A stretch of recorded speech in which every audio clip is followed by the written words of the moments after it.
আছে এখানে একটা ছোট্ট এবং কৌটো আছে সোরেশ বলুন, এটা হচ্ছে আপনাদের ফাঙ্গিসাইড। এবার এটা কাজগুলো আমি বলছি।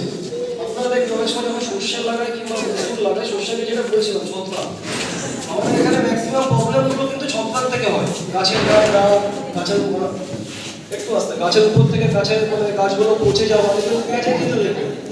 পেঁয়াজের ক্ষেত্রে গাছের উপর থেকে সময় একটা বেগুনি কালারের দাগ হয়, হয়ে পেঁয়াজটা পচতে শুরু করে, কিংবা পেঁয়াজের গাছের গোড়ার দিকে বেগুনি বেগুনি হয়ে গিয়ে পচে যায়, কিংবা একটা সাদা সাদা ফেনা টাইপের পচন ধরে গাছটা আস্তে আস্তে ওই জায়গাটা খয়রি হয়ে গিয়ে গাছটা মরে যায়। তো ওগুলো আমরা যখন যে কোনো ছত্রাকনাশক কিনে আমরা অ্যাপ্লাই করছি, কিন্তু এটা কি সমস্যাটা আমাদের সমস্যাটা মেইন কোন জায়গায়? এই যে রোগগুলো হচ্ছে, এই রোগগুলো কিন্তু যে গাছটা আমরা পেঁয়াজ উঠিয়ে ফেললাম, পেঁয়াজ ফলক হয়ে গেল, তুলে ফেললাম, চলে গেল, সেটা কিন্তু না। এই রোগগুলো কিন্তু সেই মাটিতে থেকে যাচ্ছে। পেঁয়াজের মধ্যে আপনি অন্য কোনো ফসল লাগাচ্ছেন, সেই ফসলটা বেঁচে থাকছে, আবার দুটো সিজন পরে একটা সিজন পরে আপনি যখন পেঁয়াজ লাগাচ্ছেন, আবার তখন পেঁয়াজটাকে আক্রমণ করছে।